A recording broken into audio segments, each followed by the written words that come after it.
Vamos a comenzar esta clase, Historia de la Iglesia.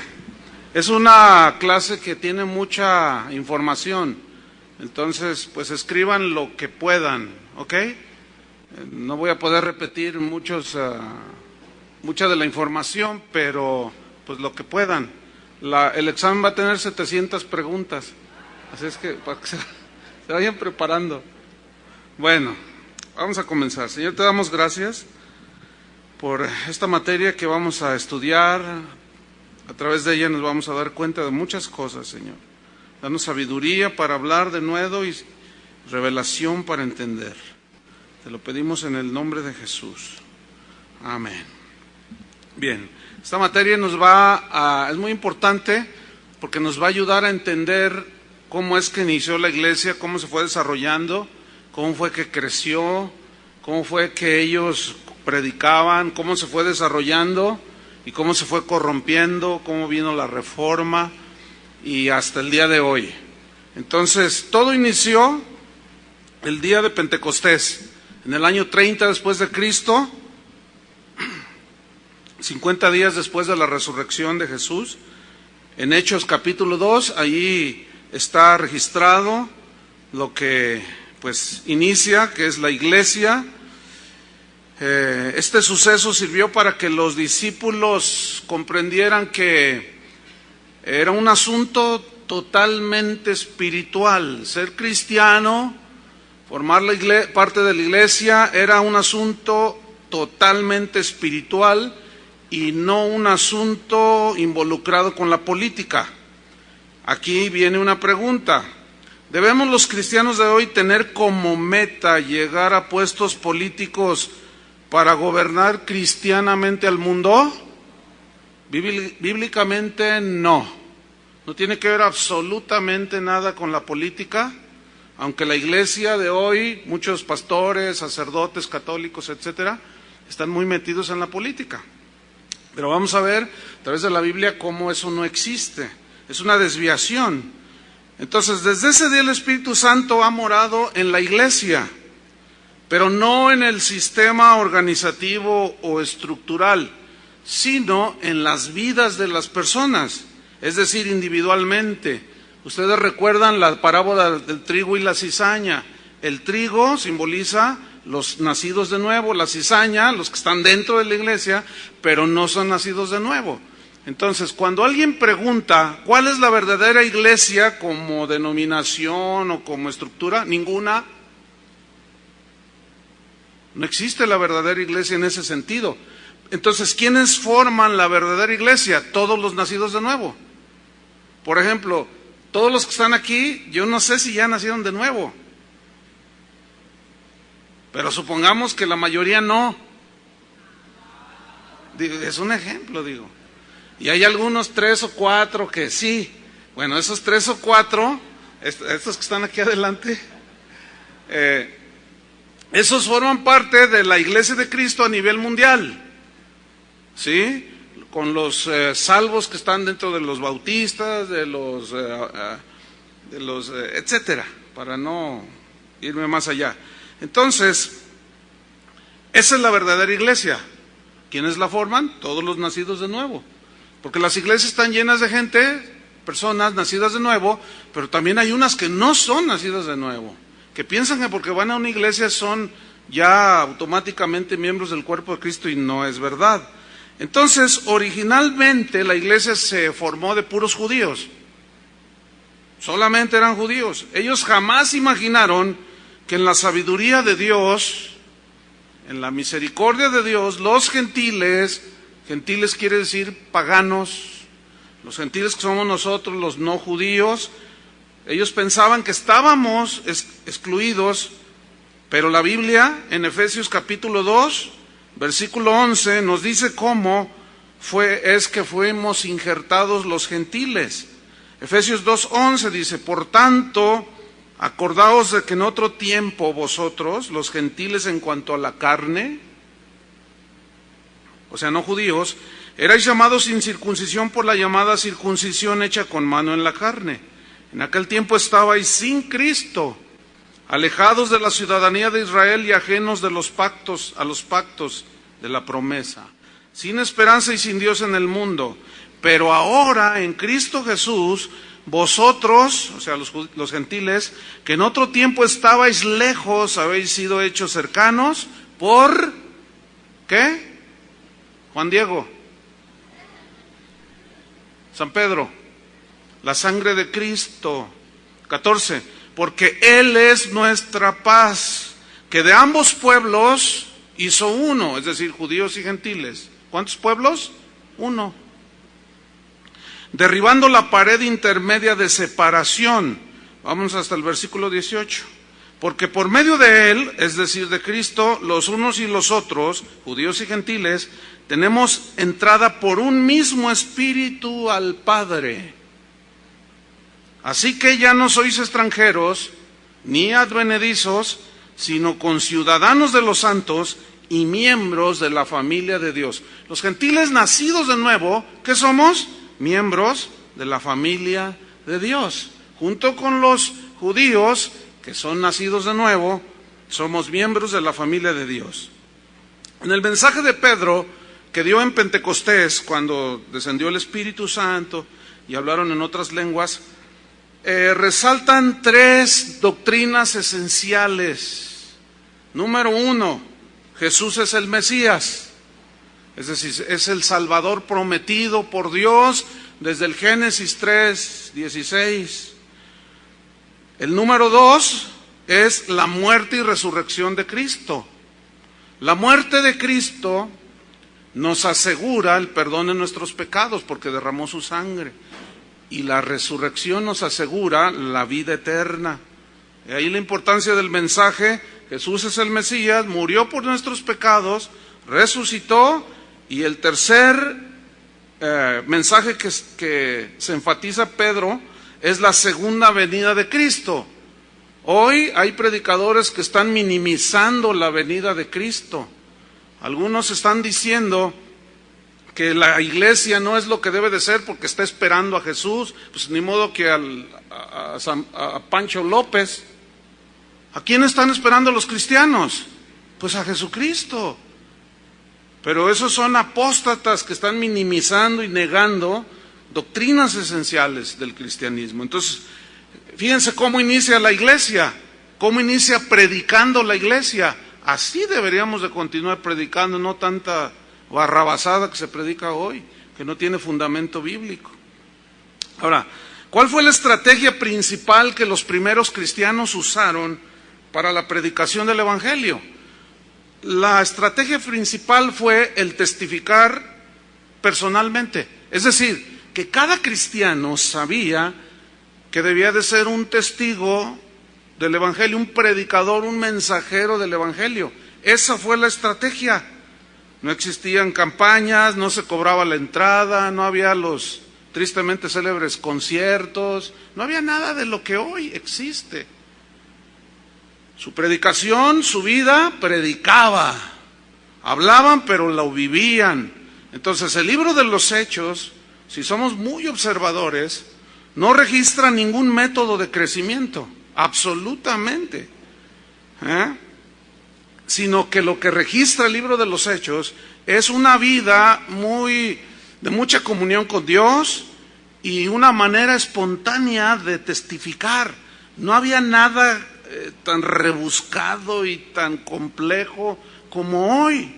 Por ejemplo, yo recuerdo, recién convertido, a la semana de convertido, yo había ya una semana, ya había leído y había escuchado algo de que pues Dios podía hacer milagros. Pues yo lo creí, yo había nacido de nuevo y en la que hoy es mi esposa, entonces éramos novios, oramos por un joven que estaba paralítico, que vivía en el edificio donde yo vivía de departamentos. Y fuimos y oramos por él, así de simple, pusimos las manos y que se levante y que empiece a brincar. Al rato teníamos una fila ahí, todo el edificio, para que oráramos por ellos. Bueno, eso fue la semana de convertido, hermanos.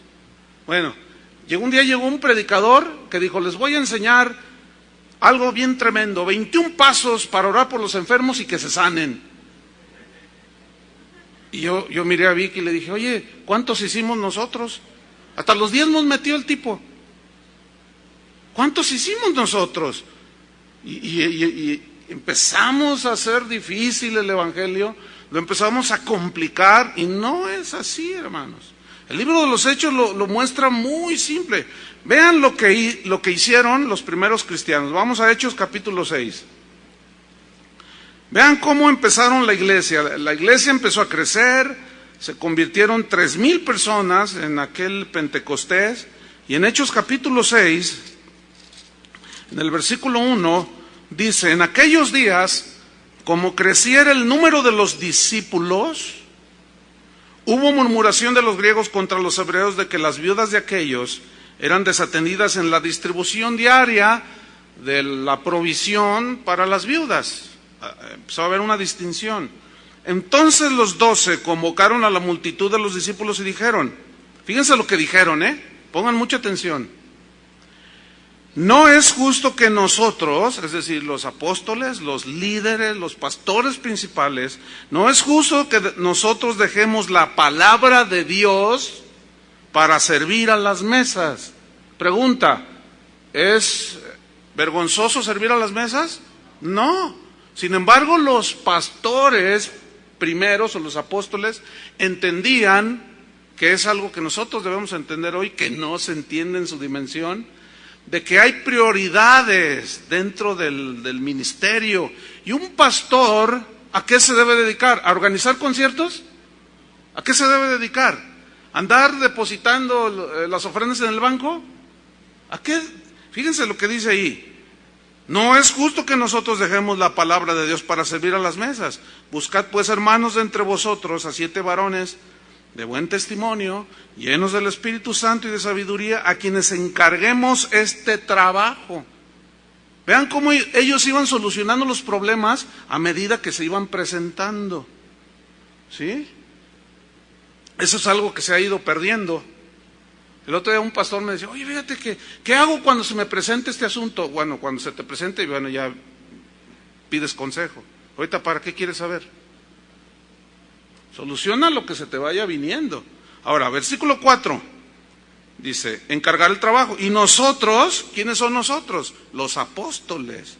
Persistiremos, perseveraremos en 2 cosas que son las más importantes para un ministro. ¿Qué? En la oración y en el ministerio de la palabra. 2 cosas. Miren, pastor que diga que es pastor y no ora y no estudia la palabra de Dios, no es pastor. O será muy mediocre en su ministerio. Porque ¿qué es lo que da dirección? La oración, ¿no es cierto? Y la palabra, ¿qué te da? Es la que alimenta el espíritu y es la que hace que el cristiano esté cimentado.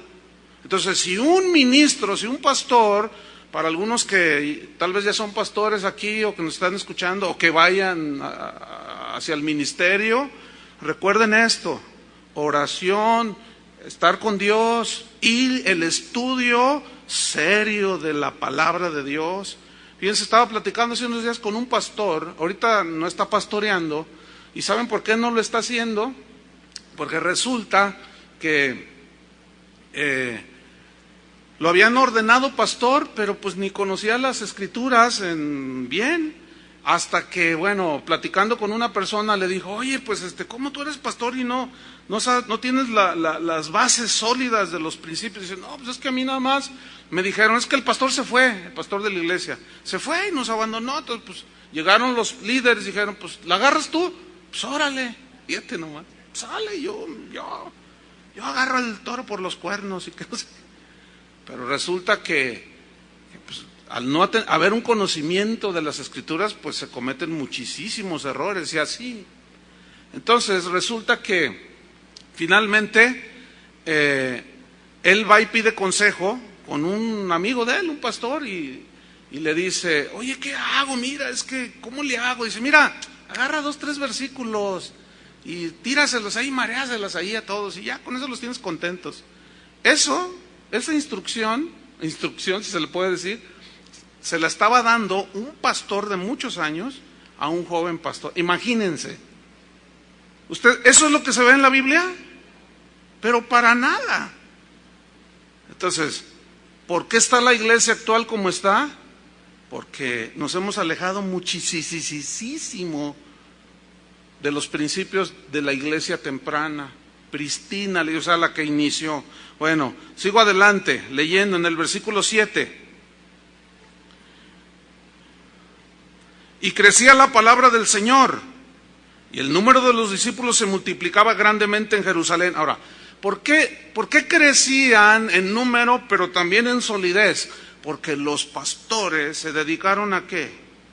A la oración y al estudio de la palabra, y delegaban las cosas menores, por decirlo así.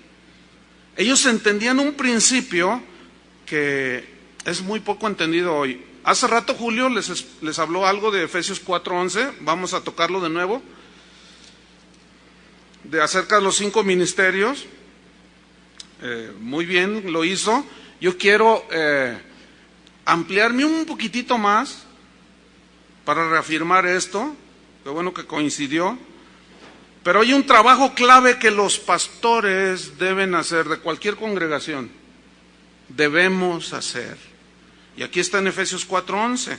Dice que él mismo constituyó a unos apóstoles, a otros profetas, a otros evangelistas, a otros pastores y maestros. Ok, 5 ministerios básicos o primordiales, imprescindibles, ¿sí?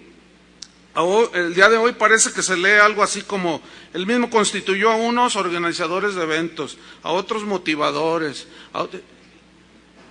Parece como que eso es lo que leen muchos en la iglesia de hoy. Pero no, fíjate, todos estos apóstoles, maestros, profetas, pastores, etcétera, ¿para qué fueron puestos o instituidos por Jesús? ¿Quién es el que los escogió? Jesús. ¿Quién es el que los instituye? Jesús. ¿Y hoy es una de apostolera? Hoy hay una enfermedad llamada, yo le llamo apostolitis aguda. Cualquier tipo ya. Además porque llega uno que se dice apóstol y empieza ahí a tirarles rollos y el Señor me está mostrando que el pastor de esta congregación de este momento es un apóstol. Y el tipo no lee ni la Biblia. Por eso está la cosa como está, por eso estamos entrando en una apostasía horrible, hermanos. Ahora, fíjate cómo va implícito aquí que estos 5 ministerios, apóstoles, profetas, evangelistas, pastores y maestros, saben su trabajo. ¿Cuál es su trabajo? Perfeccionar ¿a quiénes? A los santos. ¿Quiénes son los santos? Los creyentes. Ahora, yo quiero extenderme un poquito en la palabra perfeccionar. En el griego se tradujo de la palabra catartizo, con K y Z. Y catartizo tiene muchos sinónimos. Entre otros, significa restaurar. ¿Cuál es el trabajo de un pastor con los santos? Restaurarlos. También significa hacer aptos para que hagan algo. Ahora, ¿cuál es el trabajo de un pastor? Trabajar para hacer apto a la gente. También significa preparar. ¿Cuál es el trabajo de un pastor, de un maestro, de un apóstol con los santos? Prepararlos. Ahora, ¿en qué? ¿A que canten bien? ¿A qué los prepara? Díganlo. Díganlo con convicción o... No, hombre, con esa mejor cierren el libro. ¿No traen ganas o qué? Entonces, ¿en qué los va a preparar? ¿Qué va a usar para restaurar a la gente? ¿Los libros de John Maxwell? ¿Qué es lo que va a usar un pastor para restaurar a la gente? ¿Las mejores máximas del motivador más famoso del mundo? No, la palabra de Dios. Ahora, catartizo también significa capacitar.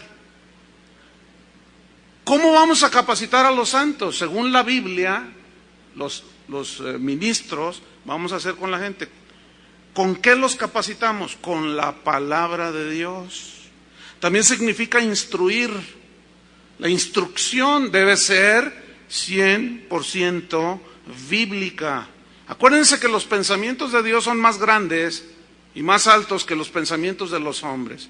Por más ilustre y sabio que sea un hombre, nunca le va a llegar a la palabra de Dios. Y si nosotros nos decimos cristianos, y mucho más allá, si nos decimos ministros, debemos de usar ¿qué? La palabra de Dios. Hoy nada más echa ojo. Hay predicadores que más bien son conferencistas. Porque fíjate bien, y ni la Biblia llevan, o la traen en la mano y no la abren.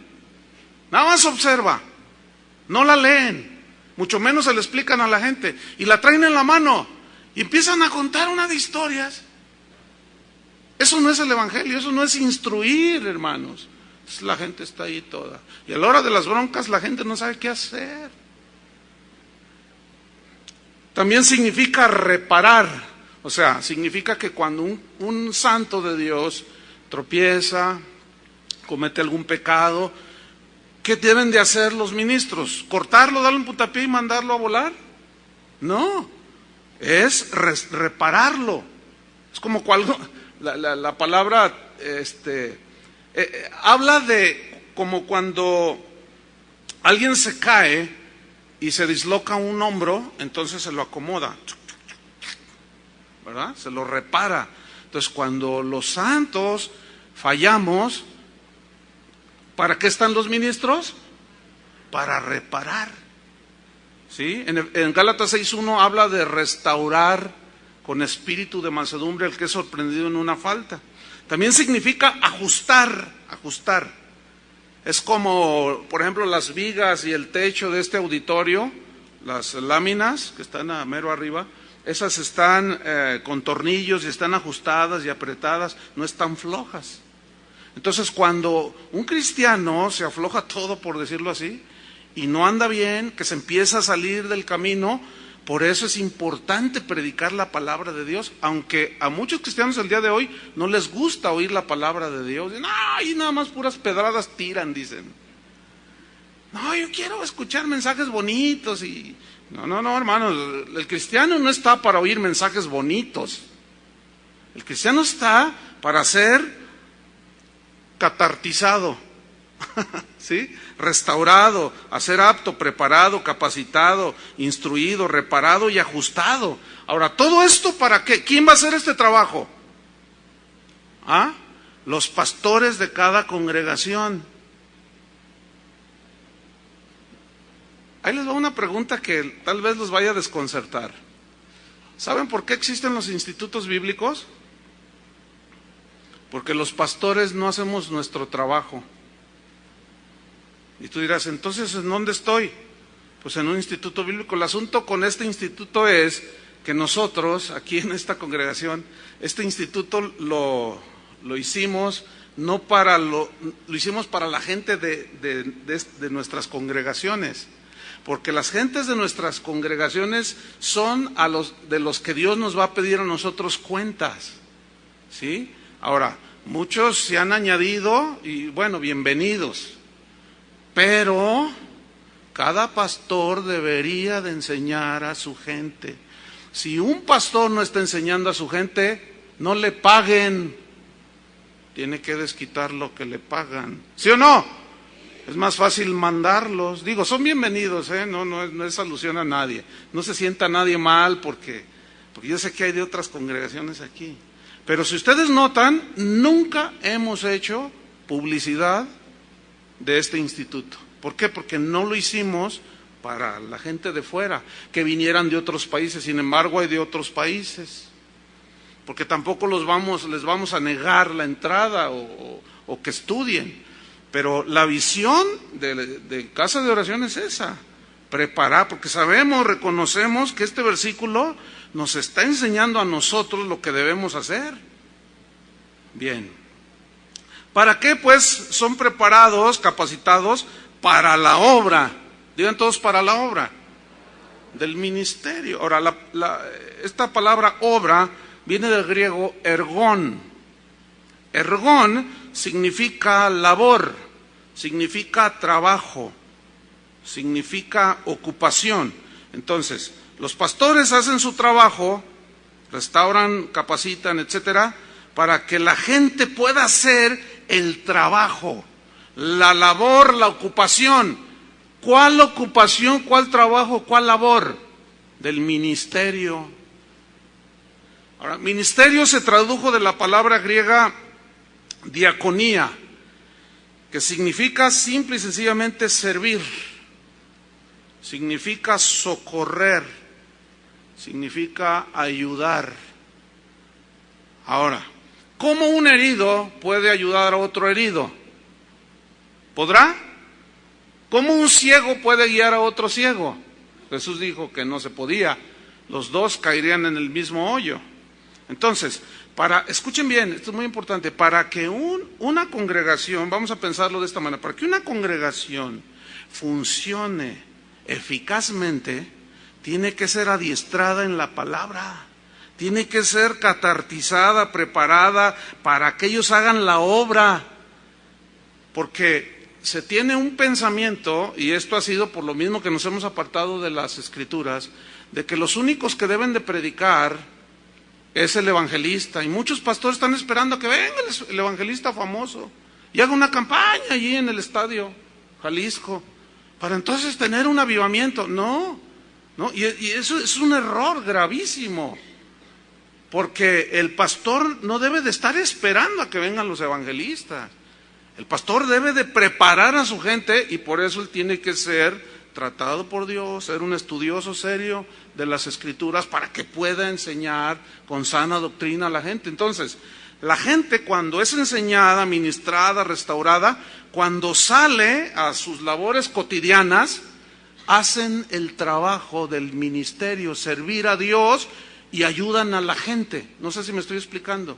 Por ejemplo, alguno aquí ya Dios se convirtió, lo sacó de las drogas, qué sé yo, está siendo formado en su carácter, está creciendo, ha dejado muchas cosas del mundo, etcétera, está madurando.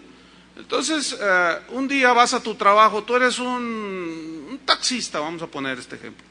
Entonces tú llegas a tu trabajo y saludas ahí a tus compañeros, buenos días, pero ves a uno que está con los ojos llorosos. ¿Qué pasó, compadre? No, pues es que mi esposa, tengo problemas con ella.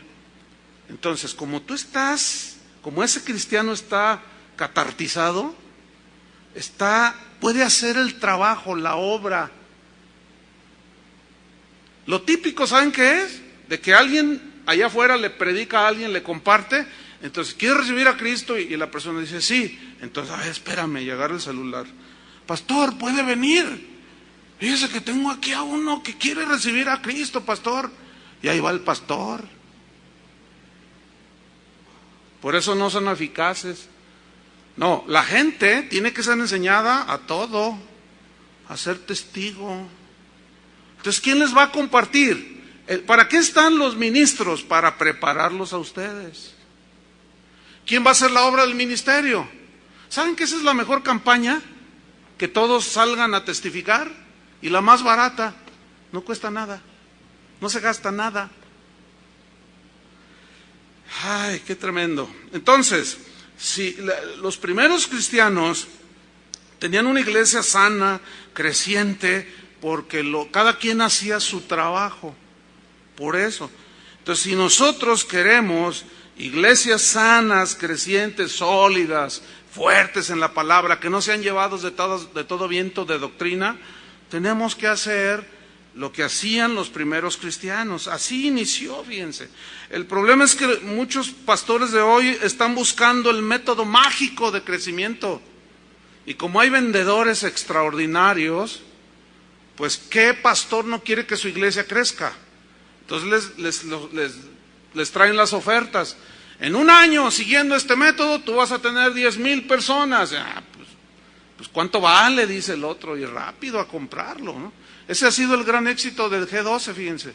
Pero en su esencia no tiene doctrina, los versículos están fuera de contexto, es una herejía esa.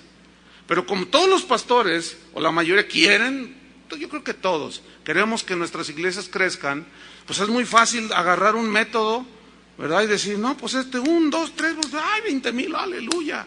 Nunca se me olvida un pastor, por allá en el año 1998, me dijo, yo tengo un eslogan ya en mi congregación, 20,000 para el 2000. ¿20,000 qué? Le dije yo, ¿canas? No, 20,000 ovejas. Ay, ¿cómo le vas a hacer? No, pues Dios está revelando sistemas de crecimiento extraordinarios. Bueno, llegó el 2000, en ese entonces él tenía como 1000 personas, en el 98. Llegó el 2000 y me invitó a su congregación a predicar. Entonces le dije, oye, ¿y qué? ¿Te reúnes ya en el estadio? Yo sabía que todo eso es puro... Les ven la cara a los pastores bien feo, hermanos.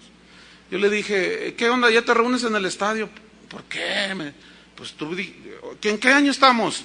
En el 2000, me dice. Y me ve así, iba manejando. Le dije, pues tú dijiste que 20,000 para el 2000, ¿no? Ah, bueno, tú sabes, por fe. No le acomodes.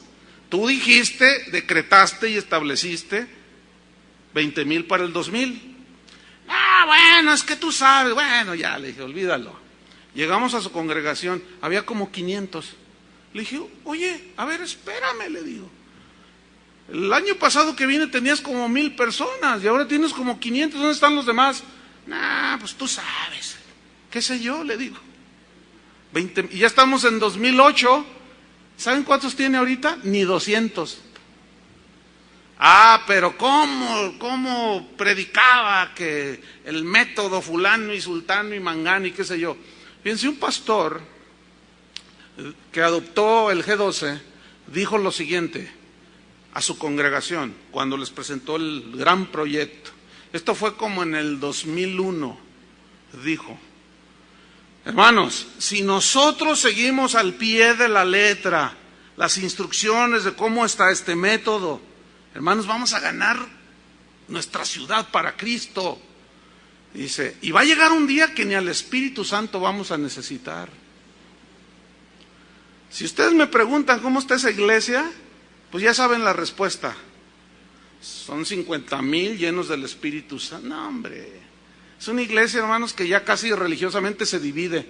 Ya le toca división como cada 2 años. Incluso a los hermanos ya está como que, oiga, hermano, ya nos toca división, ¿no? ¿Por qué se divide tanto las iglesias? ¿Saben por qué? Porque no hay palabra. Entonces, como no hay palabra, cuando el pastor quiere solucionar una bronca de ese tipo, ¿a qué apela? Si no sabe nada. Ah, pero tiene las manos llenas de polvo de oro. A la hora de los catorrazos, como decimos en México, ¿de qué le sirve el polvo de oro en las manos?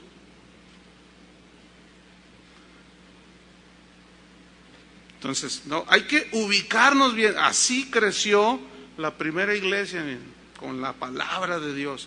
Entonces, los cristianos crecían, maduraban, eran llenos del Espíritu Santo, como Pedro había sido formado, ¿verdad? Ahí en la prensa de Getsemaní fue molido. ¿Se acuerdan cómo trató Cristo con él? Ellos ya sabían cómo Dios moldeaba el carácter a través de la palabra, la paciencia, el amor, la restauración.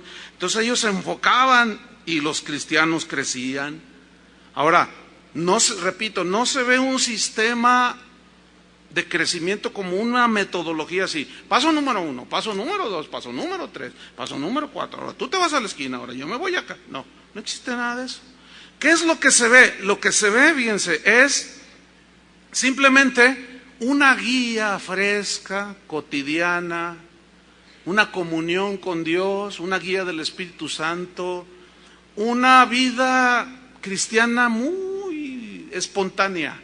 Es decir, ellos vivían en una espontaneidad que yo cada vez que leo el libro de los Hechos no me canso de maravillarme cómo ellos habían entendido lo que Pablo escribió a los romanos, que los hijos de Dios somos guiados por los mejores métodos que hay. Así dice, ¿verdad? Los hijos de Dios somos guiados ¿por quién? Por una persona, el Espíritu Santo de Dios. Escúchenme, los métodos son limitados. La guía del Espíritu Santo es ilimitada. Por ejemplo, en Hechos capítulo 3, anoten, todas esas escrituras son muy conocidas. Dice que Pedro y Juan fueron al templo a oír un concierto del cantante más famoso. Así dice, ¿verdad? Bueno, entonces mientras iban al concierto, ¿qué dice que iban? ¿A qué iban? A orar. Dice que mientras iban, Que cuando llegaron allí al templo de la Hermosa, estaba uno ahí, un cojo de nacimiento, pidiendo dinero. No, pues no traemos, pero lo que tenemos te damos. En el nombre de Jesucristo, levántate y anda. Fíjate, ellos no traían dinero, ellos no creían en la prosperidad como hoy se cree. Si Pedro y Juan escucharon lo que hoy se predica, se mirarían así: oye, entonces tú y yo somos unos fracasados. Ni dinero traían. Hoy hay muchos, tal vez, cristianos que tienen mucho dinero, pero no tienen poder. Y lo que hacen, se duda mucho que tenga un fundamento espiritual bíblico. Entonces, finalmente, lo toman y se levanta, y yo quiero que noten que ellos no planearon la sanidad de ese cojo. Ellos simplemente se les presentó la oportunidad, ¿y qué hicieron? Tenían fe, creyeron, oraron, y Dios hizo un milagro. Eso es extraordinario, hermanos. Eso habla de la espontaneidad con la que ellos vivían. Uno de los grandes males de la iglesia cristiana, y se incluye la católica y hoy muchas denominaciones cristianas, es que, por ejemplo, en la iglesia católica desde el Vaticano les mandan los sermones de todo el año. Háganme favor. Cuando las necesidades de una ciudad, de una congregación son tan distintas. No, pero, por ejemplo, si un sacerdote ve en su parroquia que la gente necesita escuchar enseñar sobre la oración, por ejemplo, no, pues toca hablar de San Francisco de Asís. Entonces, él sabe que necesita enseñar a su feligresía cierta enseñanza, pero no, como de allá del Vaticano le mandan su bosquejito, pues tiene que predicarlo. Lo mismo pasa en muchas denominaciones cristianas, hermanos. Eso es la muerte espiritual. Miren, hay pastores que juntan a sus pastores y les dicen: predíquenles esto. Por eso cuando un pastor, según eso, expone su método de crecimiento extraordinario y quiere que todas las iglesias lo pongan en práctica, ¿qué está haciendo? Ya vamos a ver más adelante cómo las 7 iglesias de Apocalipsis eran distintas todas. ¿No es cierto? Unas tenían una cosa buena, cosas malas, tenían cosas peores, etcétera. Y el Señor trató con las 7 de una manera distinta. ¿Por qué nos empecinamos los ministros de hoy, los cristianos de hoy, de querer hacer que todos sean iguales? Así como mi familia es muy distinta a la tuya, así son las iglesias distintas. Si yo estoy criando a 2 hijos y los estoy llevando en los caminos de Dios y en estira y afloja y ministrando y qué sé yo, enfrentando las situaciones, y por la gracia de Dios salgo adelante. Cometo un error si alguien viene y me dice: oye, ¿cómo le hiciste para que tu hijo se entregara a Cristo? No, pues mira, tienes que hacerle así y así y así y así. No, porque mi hijo es muy distinto a tu hijo. ¿Están entendiendo? O sea, no podemos decir, mira, hazle así 1, 2, 3. No, para eso existe la guía del Espíritu Santo. Señor, ilumíname. ¿Cómo le hablo? ¿Cómo me acerco a Él? ¿Qué le digo, Señor? Eso se ha perdido, hermanos, en el cristianismo de hoy. Después vemos en Hechos capítulo 8. Este capítulo a mí me gusta muchísimo. ¿Por qué? Porque allí Felipe, que no era un cristiano como cualquier otro, dice que iba de camino. Entonces el Espíritu, en el versículo 27, en Hechos 8, 27, le dice el Espíritu a Felipe: acércate a ese carro, a esa carreta. ¿Se acuerdan de ese pasaje? Ahora, yo quiero que ustedes hagan un cuadro en su mente. Iba un eunuco ahí, un funcionario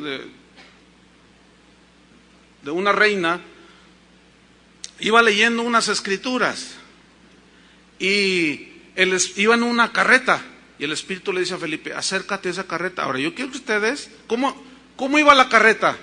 Rodando, caminando. Ahora, imagínense, Felipe no cuestionó, no le habló a Pedro para que lo ayudara.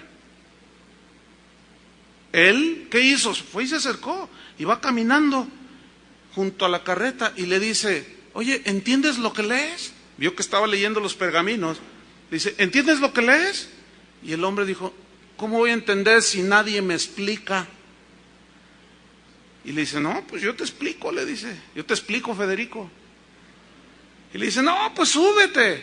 Y le comienza, estaba leyendo al profeta Isaías, y le empieza a hablar, era Isaías 53, y le empieza a explicar, y dice que le predicó el evangelio de Jesucristo. Se convierte aquel hombre, y le dice, oye, aquí hay agua, ¿qué impide que yo sea bautizado?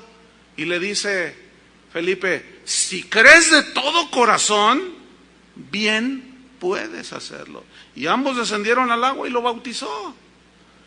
Yo quiero que ustedes noten la simpleza con la que testificaban, hermanos.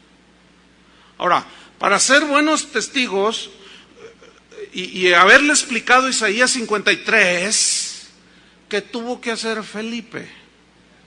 Estudiar. Tuvo que sentarse a escuchar.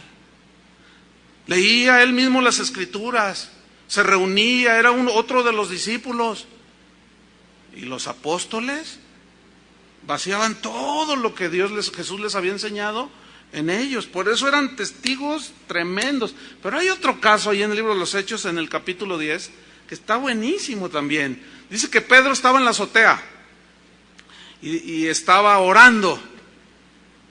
No estaba planeando ni una campaña, él estaba orando. Y dice que de pronto tuvo una visión. Ustedes conocen el pasaje, no puedo extenderme todo. Y dice que le dio hambre, y mientras le preparaban algo, el Señor le dijo, mira, van a venir unos a buscarte, de parte de un tal Cornelio. Y Pedro, comiéndose su sándwich, ¿verdad? Hizo sándwich. Ve con ellos, no dudes y ve con ellos. Y lejos de ahí había un centurión llamado Cornelio.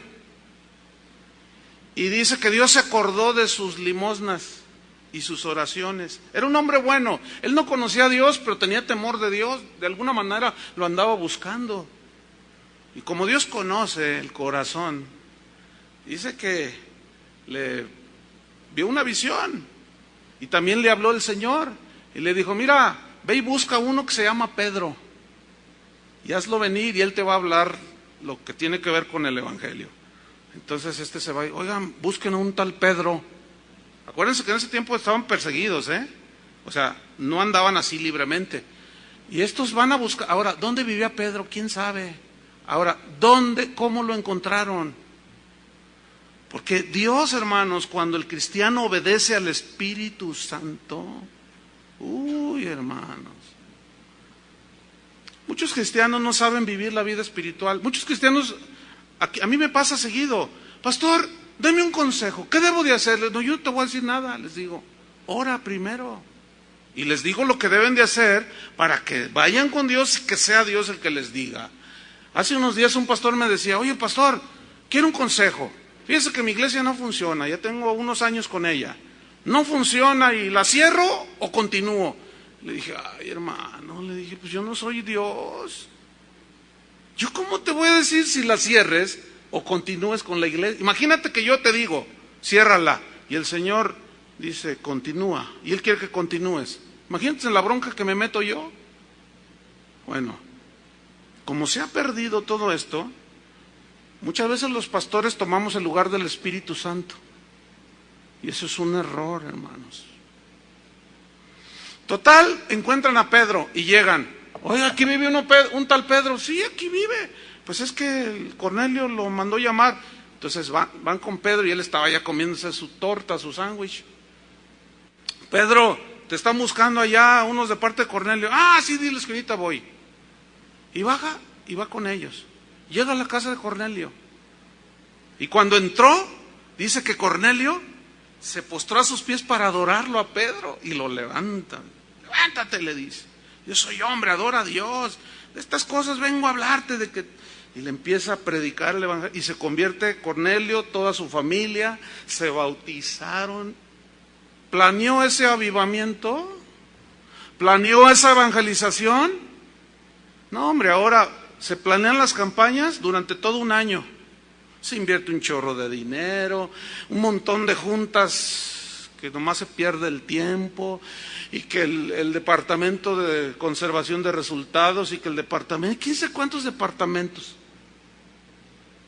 Y finalmente llega el evangelista, da su mensaje, que a veces no es ni el evangelio, nada más es un montón de historietas ahí, de sanidades y cosas. Contar historias de sanidades, eso no es predicar el evangelio. ¿Alcanzan a ver la diferencia? Eso no es predicar el evangelio. Y es lo que comúnmente hacen los que hacen campañas, contar testimonios. O se agarran un pasaje de la Biblia de una sanidad, pero no predican el evangelio. Entonces, se ha perdido todo esto. Ellos no planearon, ellos vivían, y así era la vida de los primeros cristianos. ¿Cómo la ves? Finalmente, para irnos a un receso, debo decirles que Jesús tampoco usó un método de evangelismo. O sea, no era como somos hoy. Si queremos nosotros volver a la sencillez de los primeros cristianos, tenemos que ver la vida de Jesús y tenemos que ver la vida de los primeros cristianos. Por ejemplo, Jesús se le acercó a Nicodemo y le habló, tú eres maestro de Israel y no entiendes lo que es nacer de nuevo. Le habló de algo profundo, porque él era maestro. Si yo te hablo una cosa eternal, si te digo la celestial, no me entiendes, le dice. Pues de cierto te digo, Nicodemo, el que no naciere de nuevo, no puede ver el reino de Dios. Y el otro se quedó viendo estrellitas. Finalmente, las escrituras hablan de que Nicodemo fue un seguidor de Jesús. Pero cuando él se encontró con la samaritana, ¿qué le dijo? De una manera diferente. A todos los llevó al arrepentimiento, si ustedes se fijan. Porque el arrepentimiento es la puerta de entrada, por decirlo de esta manera, al reino de Dios. Ese fue el primer mensaje de Jesús. 5 maridos has tenido, y el que ahora tienes no es tu marido. Porque aquella se puso así muy espiritual. Ay, nuestros padres adoraron. 5 maridos has tenido. Miren, hoy hay cristianos, hay predicadores que están convencidos de que predicar contra el pecado no es predicar el evangelio. Eso es agredir a la gente, dicen ellos. No, a la gente hay que tratarla con amor. Oye, ¿qué mejor manera de expresarles amor que diciéndoles que son pecadores? ¿Sí o no? Porque al predicar el arrepentimiento, estás diciendo que son pecadores, que no son justos. Entonces, Jesús le dice, 5 maridos has tenido, y el que ahora tienes no es tu marido. Entonces, no vemos, inclusive en las sanidades que él hacía, no vemos que él hizo la misma cosa, o 2 veces la misma cosa. No se ve eso en la Biblia. Miren, ahora hasta cuando alguien ora para que sean llenos del Espíritu Santo o sean bautizados con el Espíritu Santo, hasta le dicen, repite, kiri, kiri, kiri, kiri, kiri, kiri, kiri. ¿Cómo que repite? Y otros hasta les empujan el estómago. Y hacemos una de rollos que de dónde lo sacamos, yo no lo sé. Simple y sencillamente hemos perdido la sencillez y la espontaneidad de los primeros cristianos. Hay que volver, hermanos. Así inició la iglesia. Vamos a tener un receso de 10 minutitos, ¿ok? Vamos a comenzar esta clase, Historia de la Iglesia. Es una clase que tiene mucha información, entonces pues escriban lo que puedan, ¿ok? No voy a poder repetir mucha de la información, pero pues lo que puedan. El examen va a tener 700 preguntas, así es que para que se vayan preparando. Bueno, vamos a comenzar. Señor, te damos gracias por esta materia que vamos a estudiar. A través de ella nos vamos a dar cuenta de muchas cosas, Señor. Danos sabiduría para hablar de nuevo y revelación para entender. Te lo pedimos en el nombre de Jesús. Amén. Bien, esta materia es muy importante porque nos va a ayudar a entender cómo es que inició la iglesia, cómo se fue desarrollando, cómo fue que creció, cómo fue que ellos predicaban, cómo se fue desarrollando y cómo se fue corrompiendo, cómo vino la reforma y hasta el día de hoy. Entonces, todo inició el día de Pentecostés, en el año 30 después de Cristo, 50 días después de la resurrección de Jesús. En Hechos capítulo 2, allí está registrado lo que pues inicia, que es la iglesia. Este suceso sirvió para que los discípulos comprendieran que era un asunto totalmente espiritual. Ser cristiano, formar parte de la iglesia, era un asunto totalmente espiritual y no un asunto involucrado con la política. Aquí viene una pregunta: ¿deben ser nacidos de nuevo? Porque las iglesias están llenas de gente, personas nacidas de nuevo, pero también hay unas que no son nacidas de nuevo, que piensan que porque van a una iglesia son ya automáticamente miembros del cuerpo de Cristo, y no es verdad. Entonces, originalmente la iglesia se formó de puros judíos. Solamente eran judíos. Ellos jamás imaginaron que en la sabiduría de Dios, en la misericordia de Dios, los gentiles quiere decir paganos, los gentiles que somos nosotros, los no judíos, ellos pensaban que estábamos excluidos, pero la Biblia en Efesios capítulo 2, versículo 11, nos dice cómo es que fuimos injertados los gentiles. Efesios 2:11 dice: por tanto, acordaos de que en otro tiempo vosotros, los gentiles en cuanto a la carne, o sea, no judíos, erais llamados sin circuncisión por la llamada circuncisión hecha con mano en la carne. En aquel tiempo estabais sin Cristo, alejados de la ciudadanía de Israel y ajenos a los pactos de la promesa, sin esperanza y sin Dios en el mundo. Pero ahora en Cristo Jesús, vosotros, o sea, los gentiles, que en otro tiempo estabais lejos, habéis sido hechos cercanos por, ¿qué? Juan Diego, San Pedro, la sangre de Cristo. 14, porque Él es nuestra paz, que de ambos pueblos hizo uno, es decir, judíos y gentiles. ¿Cuántos pueblos? Uno. Derribando la pared intermedia de separación. Vamos hasta el versículo 18. Porque por medio de Él, es decir, de Cristo, los unos y los otros, judíos y gentiles, tenemos entrada por un mismo espíritu al Padre. Así que ya no sois extranjeros ni advenedizos, sino conciudadanos de los santos y miembros de la familia de Dios. Los gentiles nacidos de nuevo, ¿qué somos? Miembros de la familia de Dios. Junto con los judíos, que son nacidos de nuevo, somos miembros de la familia de Dios. En el mensaje de Pedro, que dio en Pentecostés, cuando descendió el Espíritu Santo y hablaron en otras lenguas, resaltan 3 doctrinas esenciales. Número 1, Jesús es el Mesías. Es decir, es el Salvador prometido por Dios desde el Génesis 3:16. El número 2 es la muerte y resurrección de Cristo. La muerte de Cristo nos asegura el perdón de nuestros pecados porque derramó su sangre. Y la resurrección nos asegura la vida eterna. Y ahí la importancia del mensaje: Jesús es el Mesías, murió por nuestros pecados, resucitó.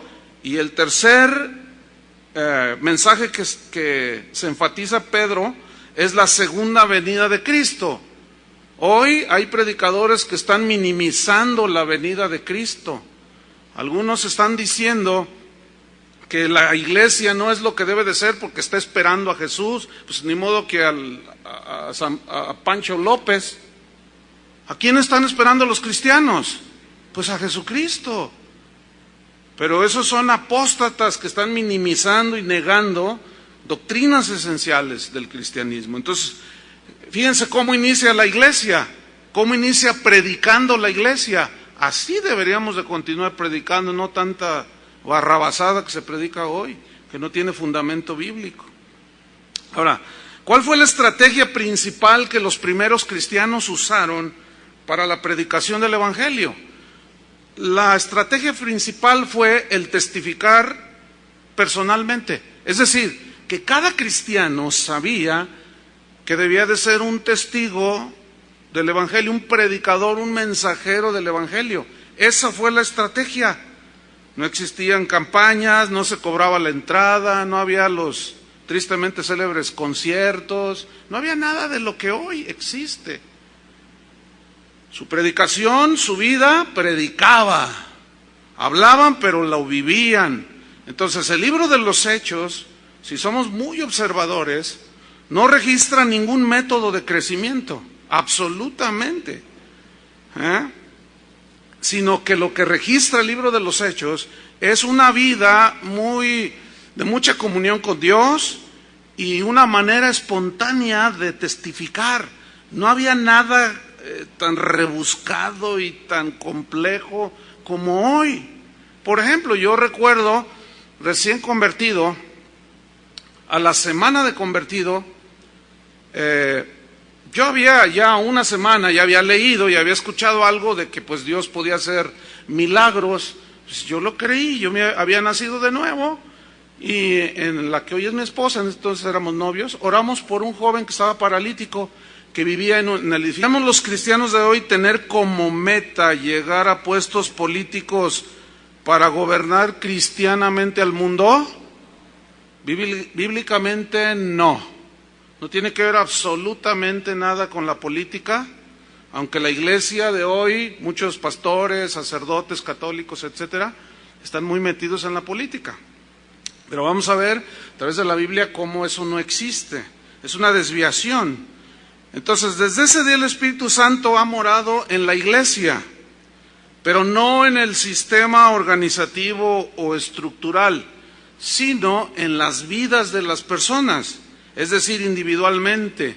Ustedes recuerdan la parábola del trigo y la cizaña. El trigo simboliza los nacidos de nuevo, la cizaña, los que están dentro de la iglesia, pero no son nacidos de nuevo. Entonces, cuando alguien pregunta cuál es la verdadera iglesia como denominación o como estructura, ninguna. No existe la verdadera iglesia en ese sentido. Entonces, ¿quiénes forman la verdadera iglesia? Todos los nacidos de nuevo. Por ejemplo, todos los que están aquí, yo no sé si ya nacieron de nuevo, pero supongamos que la mayoría no. Es un ejemplo, digo. Y hay algunos 3 o 4 que sí. Bueno, esos 3 o 4, estos que están aquí adelante, esos forman parte de la iglesia de Cristo a nivel mundial, ¿sí? Con los salvos que están dentro de los bautistas, de los etcétera, para no irme más allá. Entonces, esa es la verdadera iglesia. ¿Quiénes la forman? Todos los